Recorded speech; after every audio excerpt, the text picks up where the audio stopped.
제삿날이라는 건 원래 집안이 가장 경건하고 엄숙해져야 하는 날 아닙니까? 그런데 그날 저는 제 인생에서 가장 치를 떨고 가장 숨막히는 순간을 맞닥뜨리게 되었어요. 믿을 수가 없었죠. 오늘만은 조용히 지나가길 바랐는데 저는 아침부터 불안했어요. 남편 제삿날이라는 건 시댁 식구들이 전부 모여들고 제사를 준비하는 손길들이 분주해지는 날이잖아요. 저는 늘 그래왔듯이 새벽같이 일어나 음식을 장만했어요. 탕을 끓이고 전을 부치고 고기며 생선까지 차례상에 올릴 준비를 했습니다. 땀이 비 오듯 흐르고 허리가 끊어질 듯 아팠지만 그래도 그건 며느리로서의 제 역할이라 생각했어요. 그런데 그날따라 이상하게 가슴이 두근거리고 손끝이 자꾸 떨렸습니다. 마치 큰일이 닥쳐올 것 같은 불길한 예감이 덮쳐왔던 거죠. 괜찮아. 아무 일도 없을 거야. 스스로를 달래면서도 자꾸만 창밖으로 시선이 가더군요. 그런데 아니나 다를까 문을 열고 들어온 사람. 순간 숨이 턱 막혔습니다. 하얗게 질린 얼굴, 눈이 크게 뜨이고 입에서는 비명 같은 한마디가 터져 나왔습니다. 어떻게 여기에? 그곳에 들어선 사람은 다름 아닌 제 남편의 전처였습니다. 시댁 식구들이 다 모여 있는 자리였어요. 어른들 앞에, 조카들 앞에, 그리고 제 아이들 앞에까지 그녀가 뻔뻔하게 들어온 겁니다. 나도 이 집 식구였잖아. 남편 제삿날인데 와야 하지 않겠어? 그녀의 그 한마디는 제 귓가에 불덩이처럼 꽂혔습니다. 그 순간 방 안의 공기가 얼어붙었어요. 시어머니의 숟가락이 덜컥 떨어졌고 시누이는 눈을 크게 뜨며 저를 쳐다봤습니다. 제 마음속은 천둥처럼 요동쳤습니다. 당신 여기가 어디라고 함부로 들어와요. 제가 목소리를 높였을 때 전처는 피식 웃으면서 저를 노려봤습니다. 왜 내가 오면 안 돼? 이 집은 한때 내 집이었어. 저 영정사진 속 사람 나랑 살던 남자였다고. 순간 다리가 풀려서 그대로 주저앉을 뻔했어요. 제 남편, 이제는 고인이 된 그 사람의 얼굴이 떠올랐습니다. 그가 살아있을 때 가장 두려웠던 이름이 바로 저 여인이었거든요. 시어머니가 떨리는 목소리로 말했어요. 지금 무슨 짓이냐, 오늘이 무슨 날인데 이렇게 찾아와서 소란을 피우는 거냐? 그러자 전처가 대답했죠. 소란? 아니, 나도 제사를 드리러 온 거야. 나한테도 권리가 있잖아. 나도 저 사람의 아내였으니까. 그 순간 저는 제 귀를 의심했어요. 권리라니요? 저는 수십 년 동안 며느리로 살아왔습니다. 남편이 세상을 떠난 후에도 홀로 제사를 챙기고 자식들 키우고 시댁을 챙겼어요. 그런데 권리라니요? 당신이 감히 무슨 자격으로? 제가 울분을 토해낼 때 전처는 오히려 차갑게 웃으며 제 앞으로 걸어왔습니다. 왜 두려워? 내가 나타나니까 불안하지? 혹시 내가 알고 있는 진실을 말할까봐 겁나? 그녀의 그 말에 제 심장이 철렁 내려앉았습니다. 진실? 도대체 무슨 진실을 말하는 거죠? 그녀는 갑자기 상 위에 놓인 술잔을 집어들더니 영정사진 앞에 올렸습니다. 그리고 떨리는 목소리로 으쪼렸어요. 당신 잘 지내고 있어요? 오늘 내가 왔어. 이제 내가 다 말할게. 내가 그날 봤던 걸 다 말하겠어. 순간 온 집안이 얼어붙었습니다. 제가 그때 직감했어요. 이 여자가 뭔가 알고 있다. 그리고 그것은 제 남편의 죽음과 관련된 우리가 모르는 끔찍한 비밀일지도 모른다는 걸요. 그녀의 입에서 흘러나온 말은 집안 공기를 단숨에 얼려버렸습니다. 내가 그날 봤던 걸 이제 말하겠어. 그 목소리는 분노와 슬픔 그리고 오랜 원한이 뒤섞인 듯 떨리고 있었어요. 모두가 숨을 죽였습니다. 숟가락을 짚던 손도 멈추고 앉아있던 조카들도 눈만 굴리며 분위기를 살폈습니다. 저는 심장이 미친 듯이 뛰었어요. 남편이 떠난 지 3년. 그의 죽음은 교통사고였다고만 알고 있었습니다.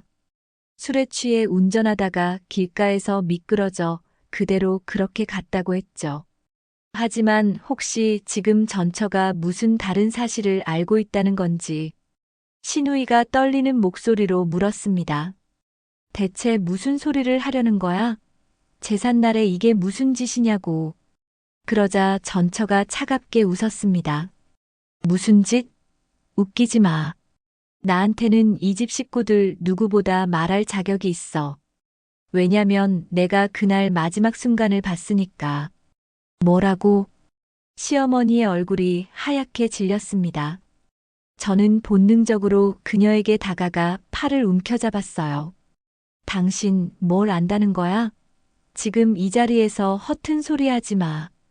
그녀는 제 손을 거칠게 뿌리치며 차갑게 눈을 맞추더군요. 허튼 소리? 내가 제일 잘 알잖아.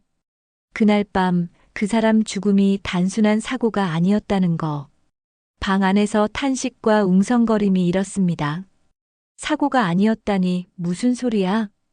혹시 누가 죽였다는 거야? 저는 부들부들 떨며 소리쳤습니다. 그만해. 제삿날에 아이들 앞에서 도대체 무슨 얘기를 하려는 거야. 하지만 그녀는 막을 수 없다는 듯 굳은 결심을 한 얼굴이었습니다. 당신들 다 모르고 있었지? 그 사람 죽기 전에 나한테 찾아왔었다는 거. 그리고 그날 마지막으로 한 말이 뭔지 알아? 살려달라였어. 순간 모든 시선이 제게 쏠렸습니다. 살려달라니 그게 무슨 말이야? 누구한테서 누구한테 살려달라고 한 거냐? 전처는 눈물을 글썽이며 대답했습니다. 그 사람은 당신들 중 누군가한테 쫓기고 있었다고 했어. 그리고 그날 밤 분명히 내 눈앞에서. 그녀의 목소리가 떨리자 저는 본능적으로 소리쳤습니다. 거짓말이야. 당신 아직도 우리 가정을 흔들고 싶어서 이런 짓 하는 거지. 그러자 전처가 저를 노려보며 한마디를 내뱉었죠. 거짓말인지 아닌지 정말 모른다고 생각해? 당신 그날 밤 어디 있었는지 말해봐. 순간 제 몸은 그대로 굳어버렸습니다.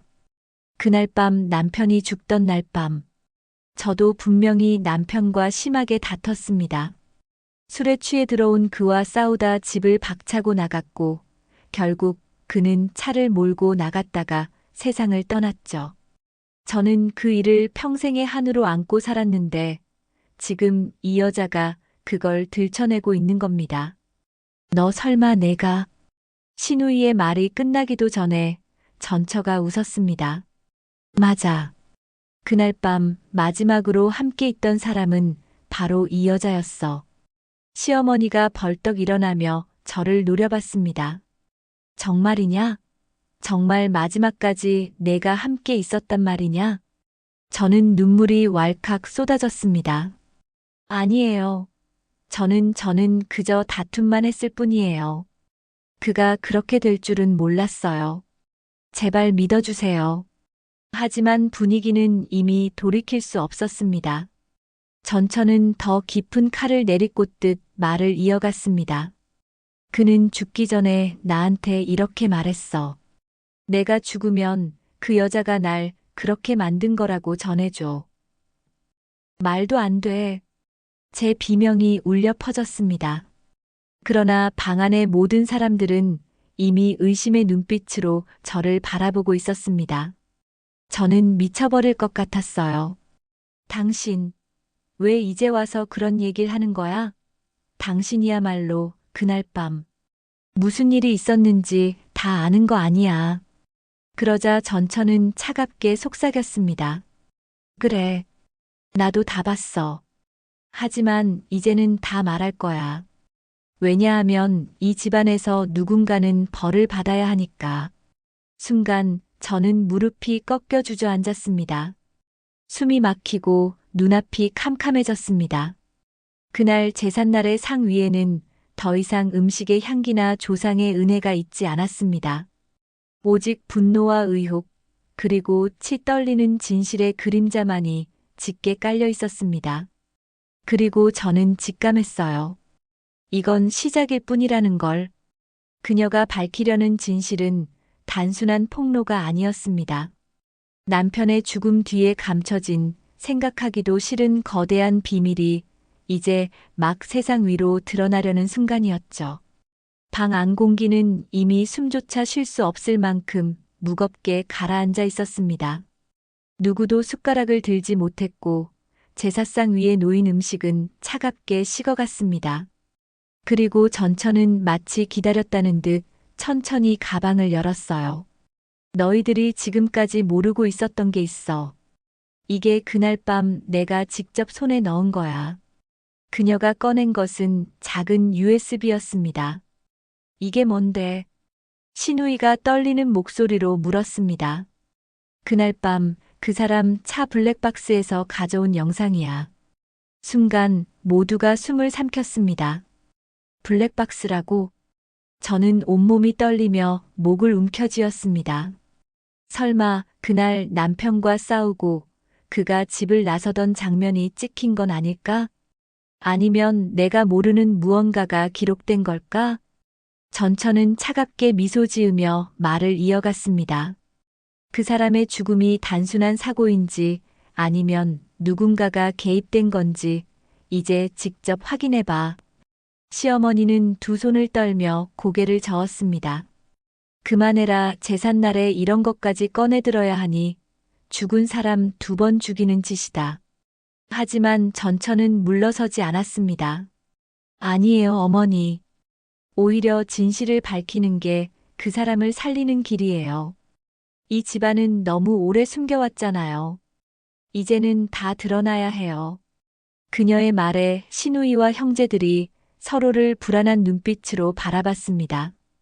결국 전처는 노트북을 꺼내 USB를 꽂았습니다. 화면이 켜지자 모두가 숨을 죽였습니다. 영상 속에는 남편의 차 안이 비쳤습니다. 술에 취한 듯 비틀거리며 운전대를 잡는 모습이었죠. 그런데 몇 초 뒤 충격적인 장면이 나왔습니다. 남편은 분명히 누군가에게 전화를 걸고 있었습니다. 여보, 제발 나오지 마. 나 지금 쫓기고 있어. 그 목소리는 두려움으로 가득 차 있었습니다. 그리고 다음 순간 핸들 위로 한 손이 휙 끼어드는 게 보였습니다. 누군가 조수석에 타 있었던 겁니다. 영상 속 목소리가 들렸습니다. 이제 그만하자. 더 이상 도망칠 수 없어.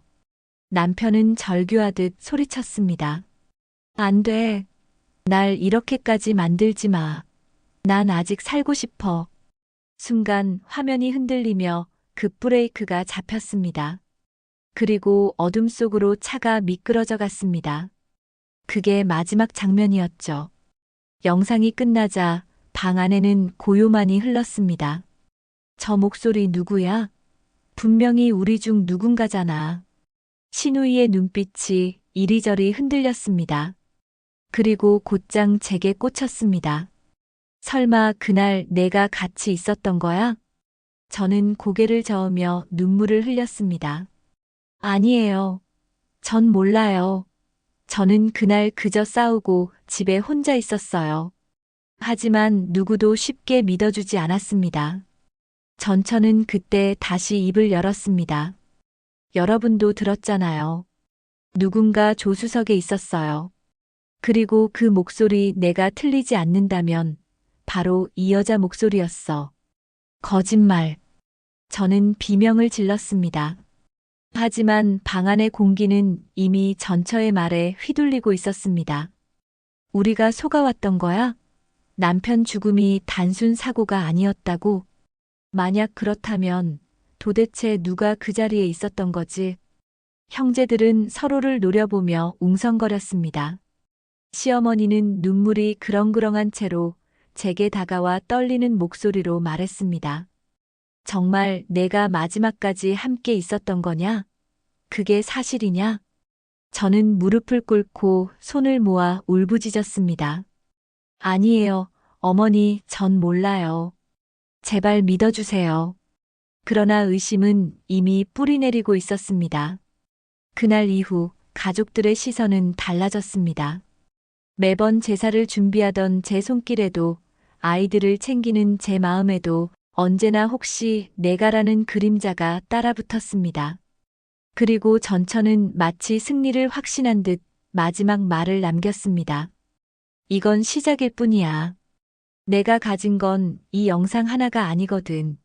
언젠가는 그날 밤의 진실을 전부 세상에 알릴 거야. 그녀의 말이 끝나자 방 안은 폭풍 같은 침묵에 휩싸였습니다. 저는 그날 밤 잠을 이룰 수 없었습니다. 머릿속에서 영상이 계속 맴돌았어요. 남편의 떨리는 목소리, 살려달라는 절규, 그리고 조수석에서 들려온 낯익은 음성. 과연 그게 누구였을까요? 정말 제 목소리였을까요? 아니면 또 다른 누군가였던 걸까요? 그리고 그때 깨달았습니다. 진실은 아직 끝까지 드러난 게 아니다. 전처가 가진 다른 증거, 그것이 우리 가족을 완전히 무너뜨릴지도 모른다는 걸요. USB 영상만으로도 이미 집안은 무너져 내릴 지경이었습니다. 하지만 그것은 시작에 불과했어요. 전처는 단순히 영상을 보여주고 물러서려는 여자가 아니었습니다.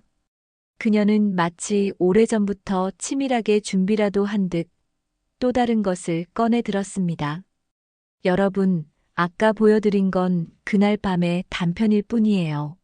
하지만 진짜는 지금부터예요.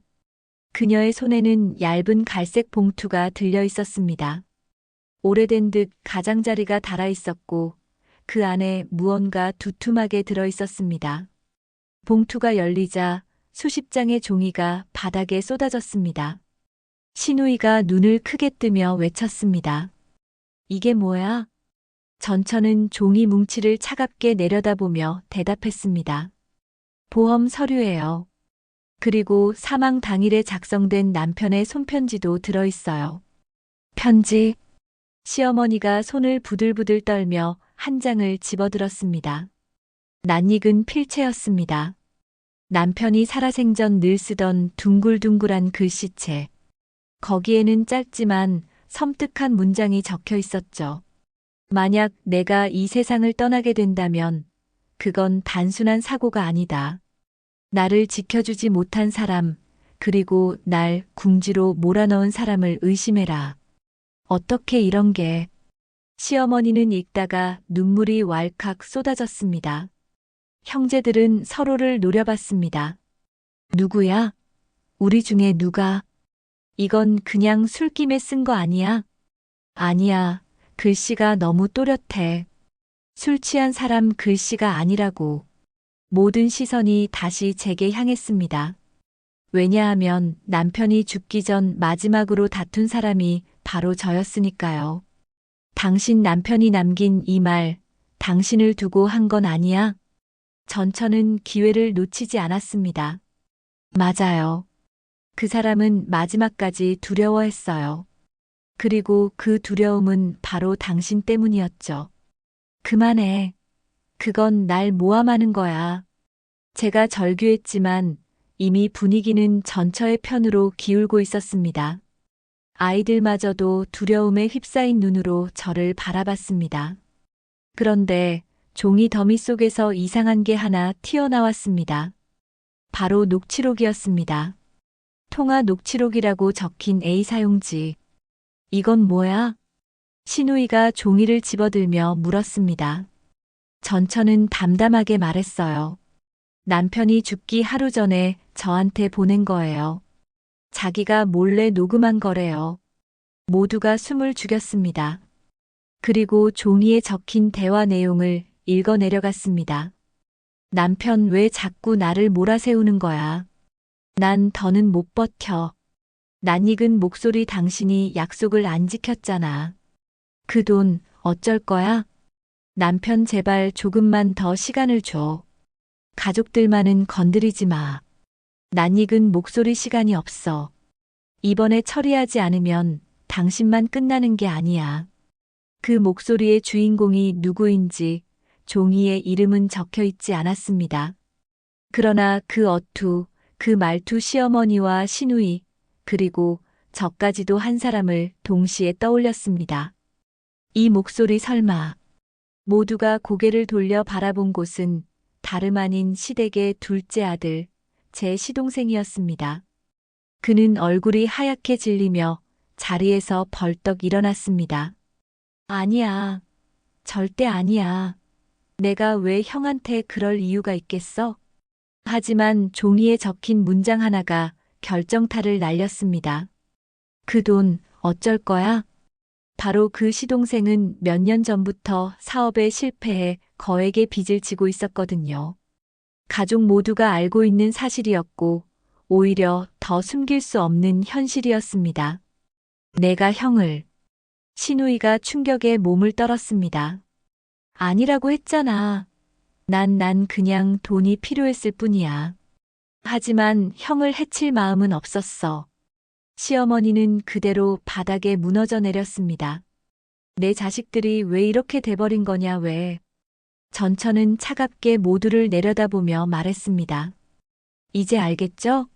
단순한 사고가 아니었다는 거. 이 집안은 거짓과 욕심으로 가득 차 있었어요. 그리고 그 대가를 치르게 될 거예요. 그녀의 눈빛은 증오와 슬픔이 뒤섞여 있었습니다. 그 순간 저는 깨달았어요. 이 싸움은 단순히 전처와 현처의 싸움이 아니라 가족 전체가 숨겨온 죄와 비밀이 드러나는 과정이라는 것을요. 그날 제사상 앞에서 벌어진 진실 공방은 끝내 제사를 무너뜨렸습니다. 조상의 혼을 기리는 날이 아니라 서로를 향해 칼끝을 겨누는 날이 되어버렸습니다. 그리고 저는 속으로 다짐했어요. 이대로 무너질 순 없어. 반드시 진실을 끝까지 밝혀내야 해. 그렇지 않으면 내 아이들마저 이 어둠 속에 갇혀버릴 거야. 그날 제삿날의 집안은 더 이상 가족의 공간이 아니었습니다.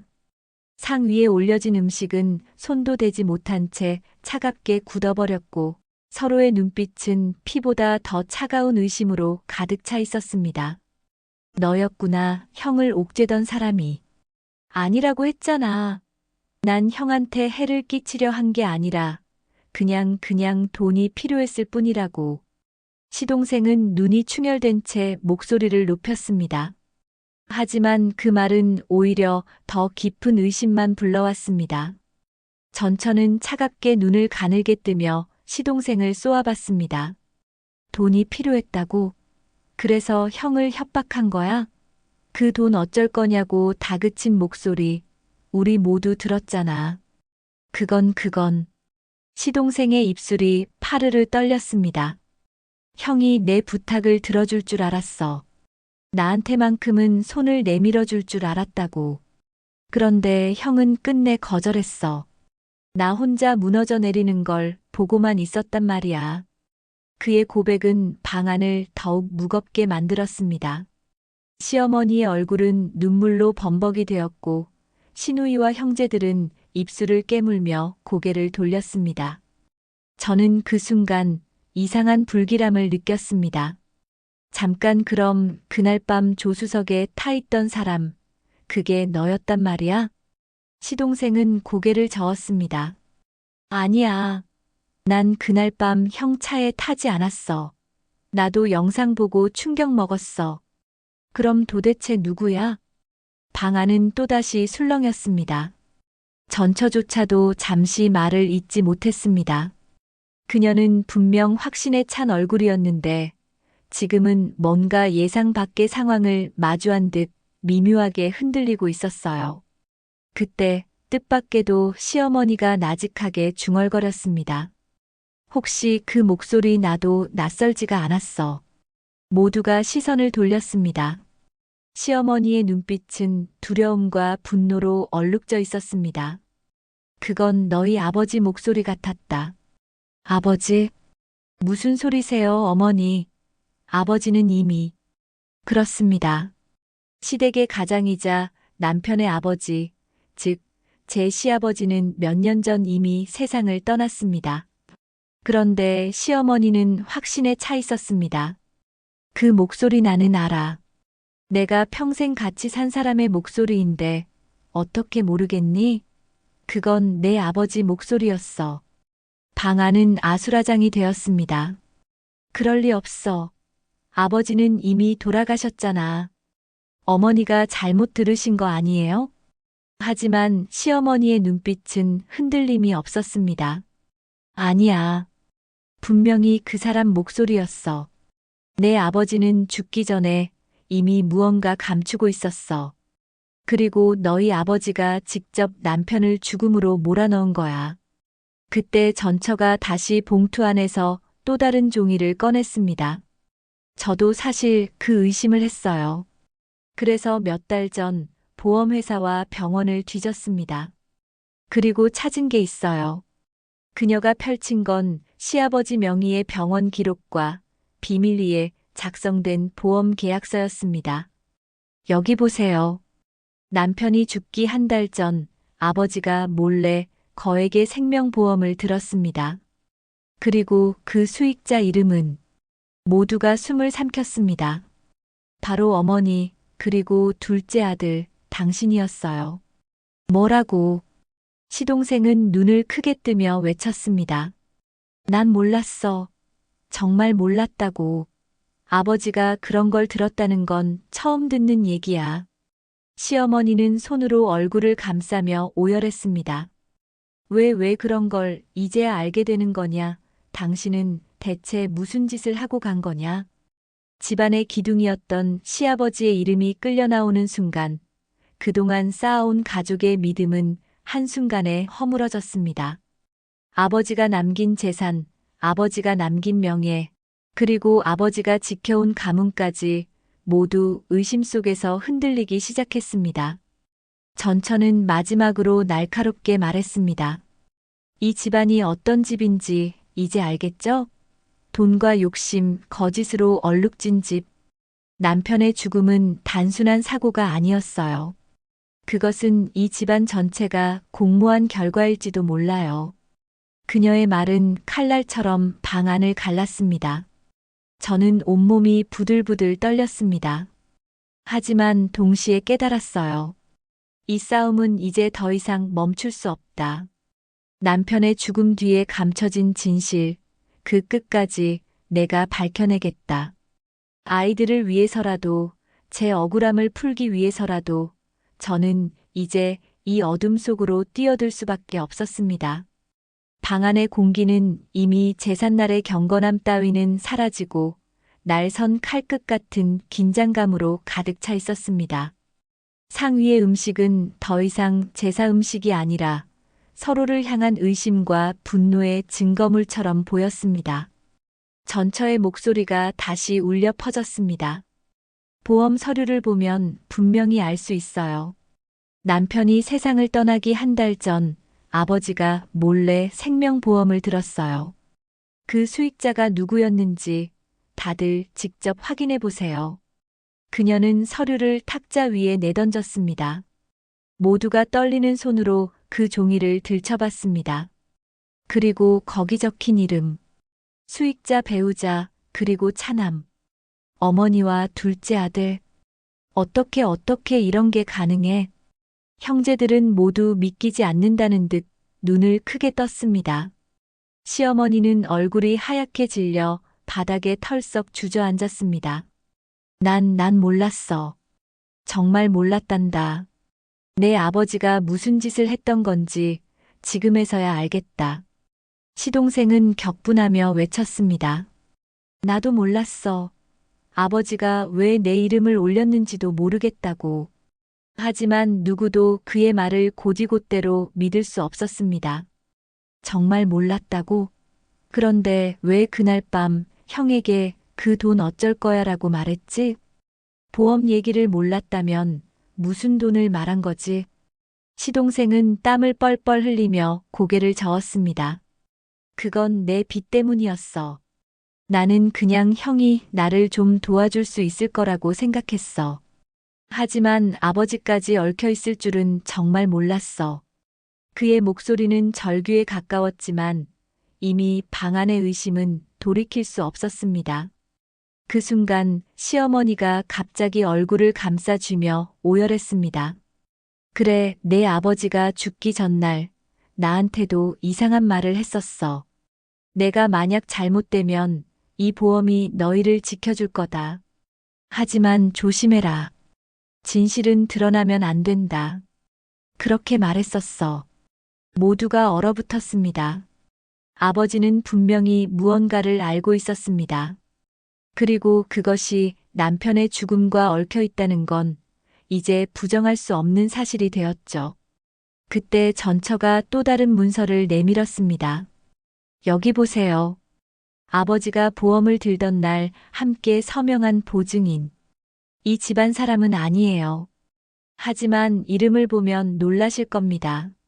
모두가 그 이름을 확인하고 경악했습니다. 보증인 장도현. 순간 저는 숨이 턱 막혔습니다. 장도현 바로 남편의 친구이자 제가 가장 경계했던 인물이었습니다. 남편이 살아있을 때부터 도현은 늘 수상한 그림자처럼 남편 곁을 맴돌았고 사업이니 투자니 하면서 집안의 돈을 은근슬쩍 건드렸던 사람이었습니다. 그 자식이 왜 아버지와 함께? 설마 도현이가 이 모든 걸 꾸민 거야? 형제들이 분노와 혼란에 휩싸였습니다. 저는 온몸이 떨리며 과거의 기억을 떠올렸습니다. 남편이 죽기 직전 술에 취해 이런 말을 했던 게 생각났습니다. 도현이 그놈을 조심해. 내가 지금 이렇게 된 건 그놈 때문일지도 몰라. 그때는 술김에 하는 넋두리라 생각했지만 이제 와서 보니 그 말이 전부 사실이었던 겁니다.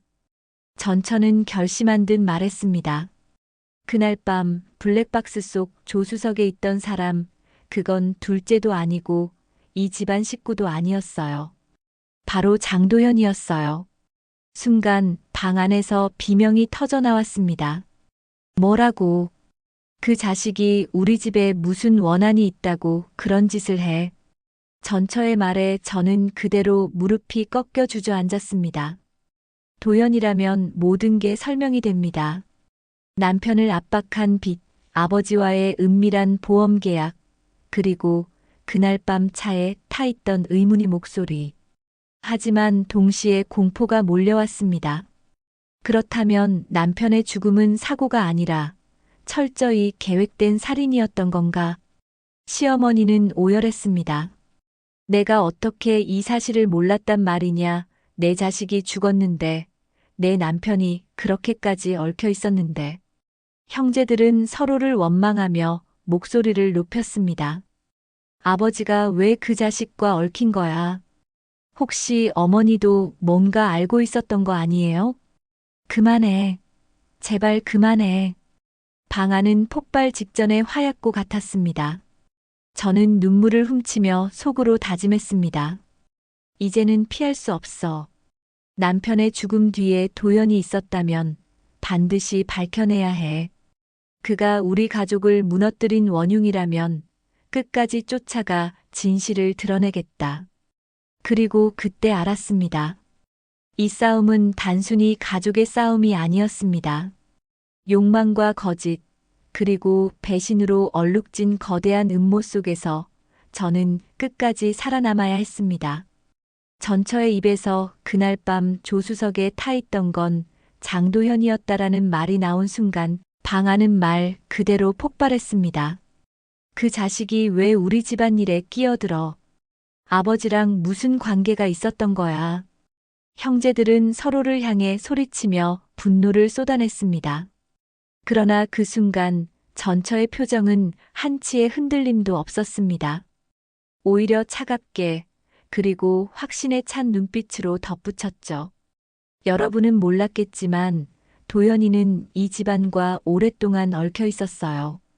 남편이 살아있을 때도 그 전에도 심지어 아버님과도 깊은 인연이 있었죠. 그녀는 오래 묵은 비밀을 꺼내듯 말을 이어갔습니다. 남편이 저한테 털어놓은 적이 있어요. 젊은 시절 아버님은 사업 확장을 위해 수단과 방법을 가리지 않았다고. 그리고 그때 가장 가까이에서 아버님을 도왔던 사람이 바로 장도연이었대요. 뭐라고? 모두가 숨을 죽였습니다. 그때 아버님은 합법과 불법의 경계를 넘나들며 돈을 모았고 도연은 그 일을 도왔어요. 하지만 결국 두 사람은 갈라섰죠. 아버님은 도연에게 큰 돈을 남겨주지 않은 채 손절을 택했으니까. 도연은 그날 이후 늘 아버님에게 원한을 품고 살았어요. 남편이 말하길 도연은 이렇게 말했다고 해요. 언젠가 내 아버지의 가장 소중한 걸 빼앗아 주겠다. 신우이가 충격에 몸을 떨었습니다.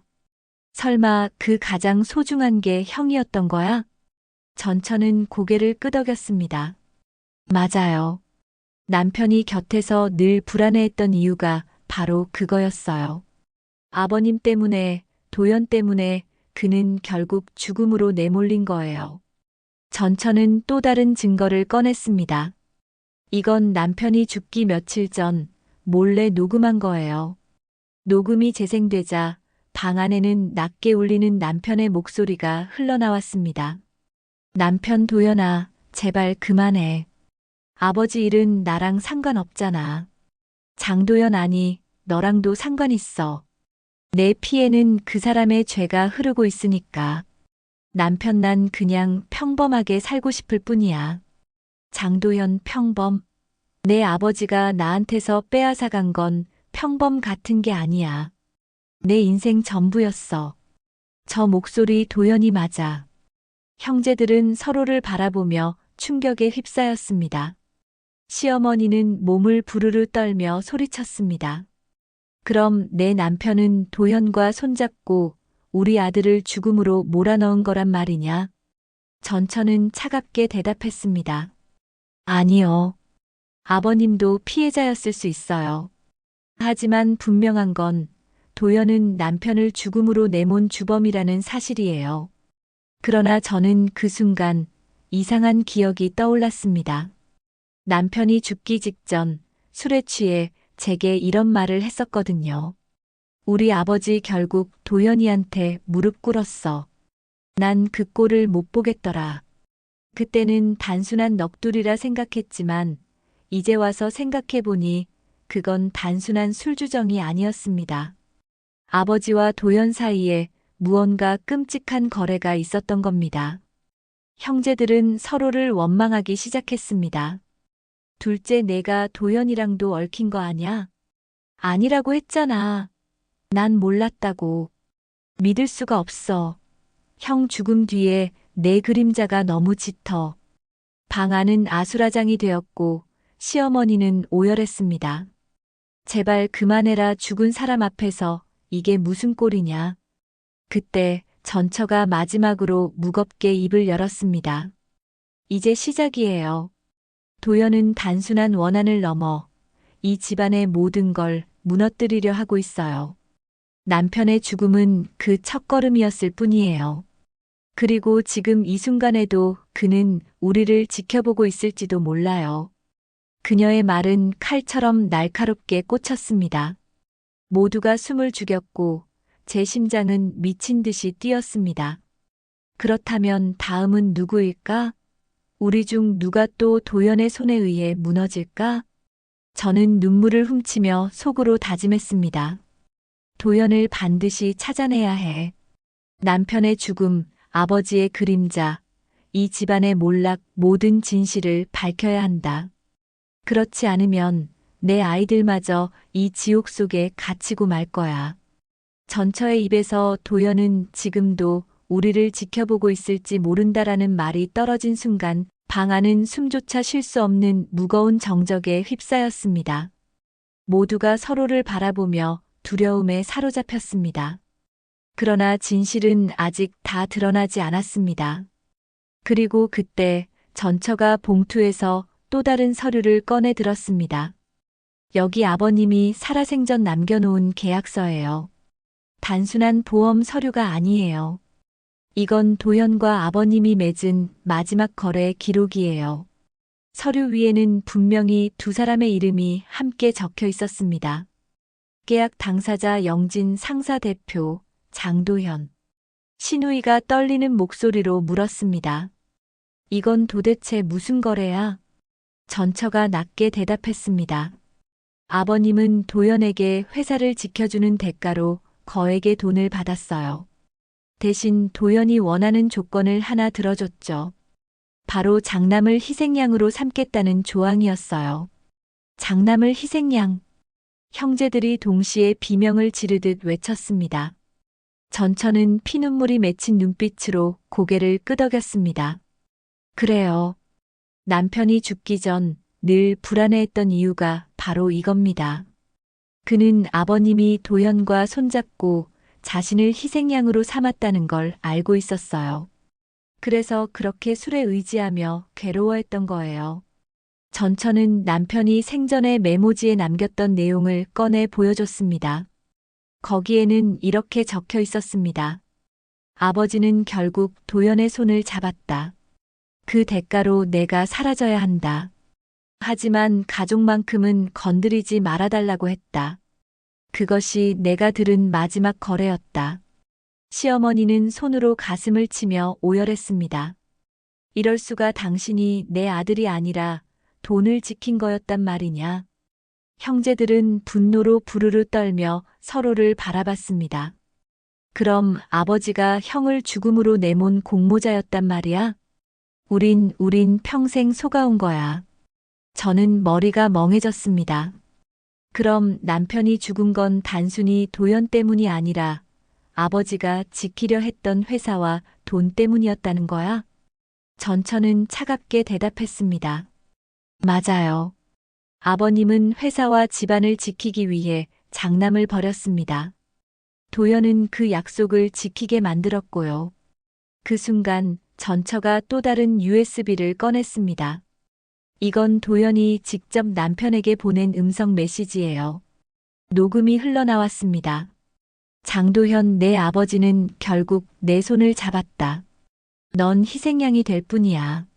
억울하겠지만 그게 내 아버지가 택한 길이야. 남편 제발 내 가족만은 건드리지 마라. 그게 마지막 부탁이다. 장도현 걱정 마라.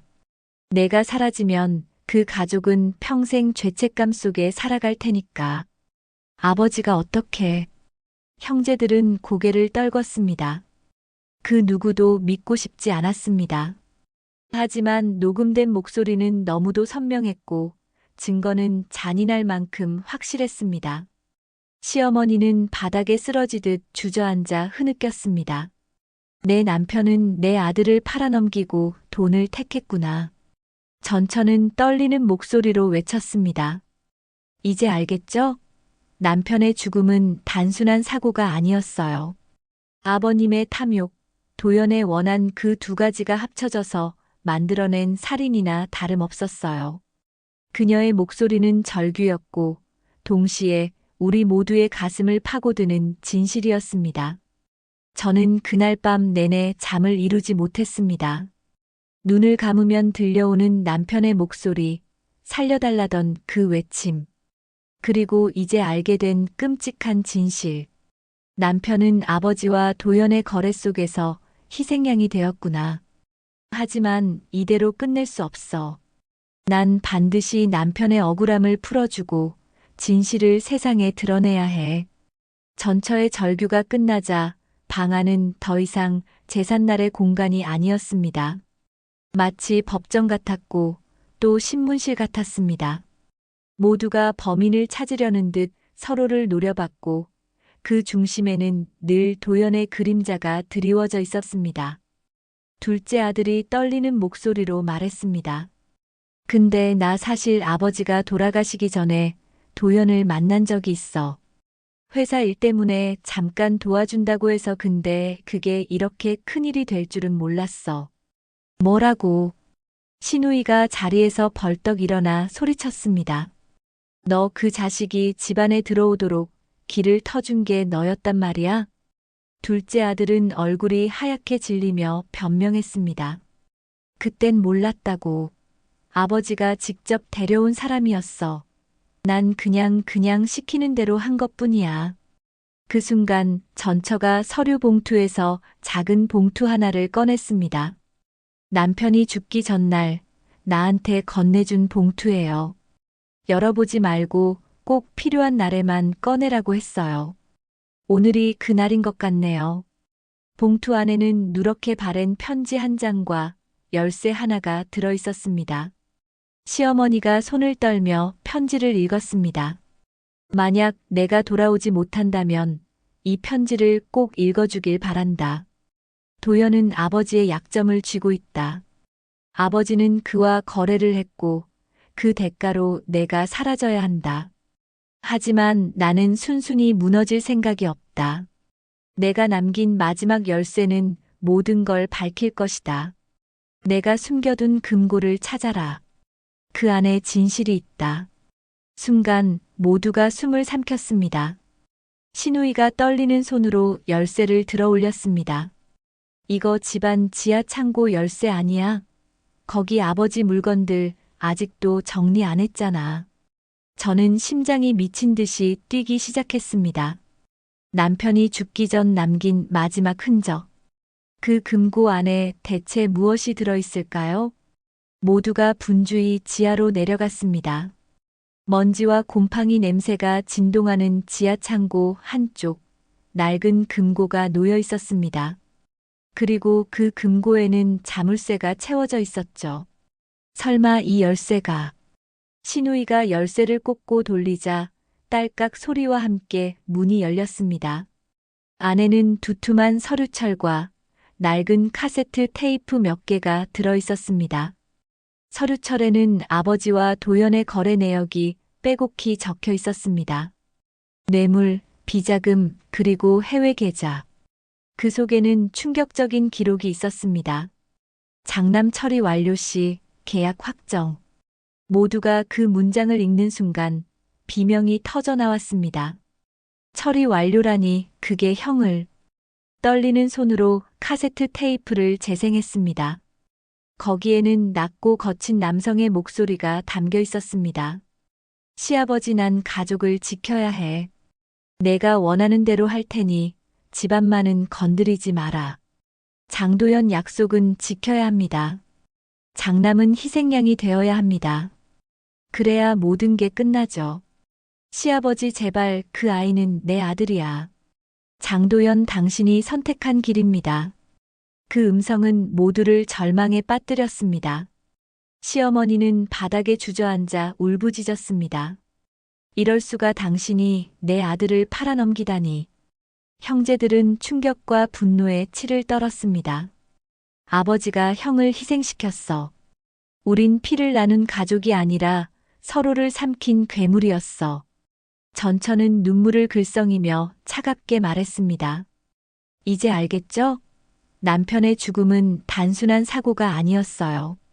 아버님의 탐욕, 도연의 원한, 그리고 이 집안이 쌓아온 거짓이 만든 살인이었어요. 그녀의 목소리는 절규였고 동시에 판결문 같았습니다. 저는 눈물이 주르르 흘렀습니다.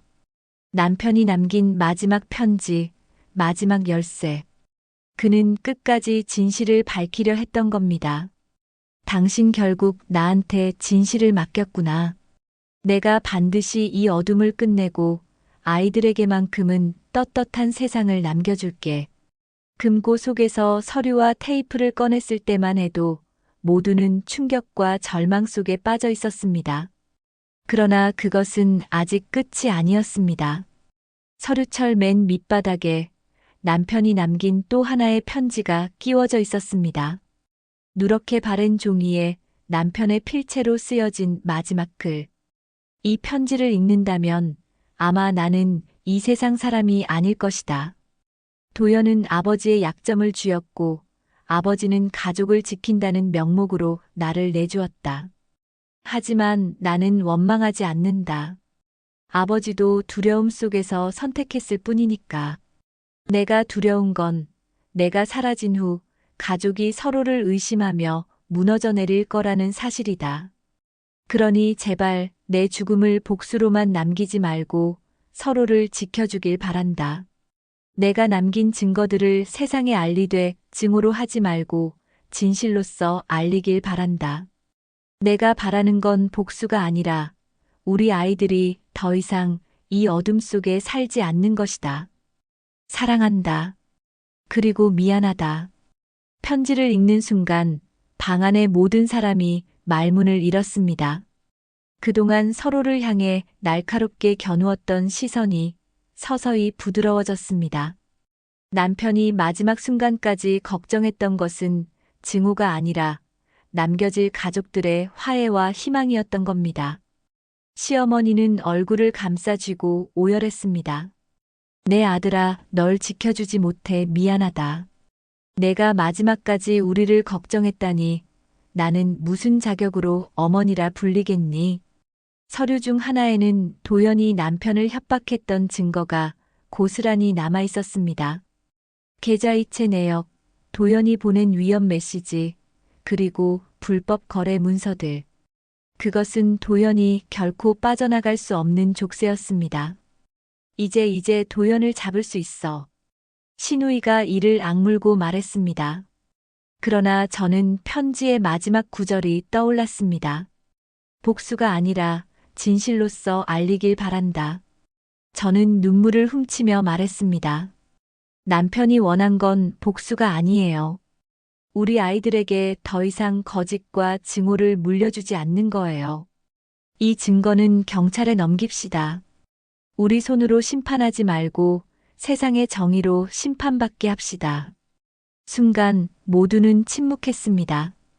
그리고 하나둘 고개를 끄덕였습니다. 며칠 뒤 우리는 모든 서류와 녹취, 테이프를 경찰에 제출했습니다. 수사는 신속히 진행되었고 장도연은 결국 체포되었습니다. 언론에는 재벌가의 비극과 숨겨진 음모라는 제목으로 보도가 쏟아졌습니다. 사람들은 충격을 받았지만 동시에 남편이 남긴 진실에 경의를 표했습니다. 그는 죽어서도 끝내 진실을 밝혀낸 사람이 되었던 겁니다. 제삿날은 그렇게 피로 물들었지만 동시에 치유의 시작이 되었습니다. 시어머니는 눈물 속에서 제 손을 잡았습니다. 그동안 널 의심해서 미안하다. 내 잘못이 아니었구나. 넌 끝까지 이 집을 지키려 했구나. 저는 흐느끼며 대답했습니다. 저도 어머니를 원망했어요. 하지만 이제 남편이 원하는 대로 우리 서로를 지켜야 해요. 형제들도 서로를 끌어안으며 울었습니다. 오랜 세월 쌓였던 불신과 원망이 조금씩 무너지고 있었습니다. 우리는 다시 제사상을 차렸습니다. 이번에는 눈물이 아니라 진심으로 남편을 기리기 위해서였습니다. 영정사진 앞에 술잔을 올리며 속삭였습니다. 당신이 남긴 진실, 이제 우리가 지켰어요. 당신의 아이들, 절대 어둠 속에 살게 두지 않을게요. 그 순간 마치 남편이 미소 짓는 듯한 착각이 들었습니다. 이 모든 사건을 겪고 나서야 저는 깨달았습니다. 가족은 서로의 죄와 잘못 때문에 무너질 수도 있지만 결국 다시 일어서게 하는 것도 가족이라는 걸요. 돈과 욕망, 거짓은 한순간의 이익은 줄지 몰라도 결국 모든 걸 파괴합니다. 반대로 진실과 사랑은 고통스럽더라도 끝내 우리를 살립니다. 남편의 죽음은 억울했지만 그는 마지막 순간까지 우리에게 가장 큰 가르침을 남겼습니다. 복수가 아니라 진실을, 증오가 아니라 화해를, 그리고 무엇보다 아이들에게는 희망을. 그 후 우리 가족은 매년 제삿날마다 단 한 가지를 다짐합니다. 오늘만큼은 원망하지 말자. 오늘만큼은 서로를 지키자. 그리고 아이들은 여전히 맑은 웃음을 지으며 자라고 있습니다. 그 웃음을 볼 때마다 저는 남편이 남긴 편지의 의미를 다시 떠올립니다. 진실은 때로 우리를 찢어놓지만 결국은 우리를 구한다.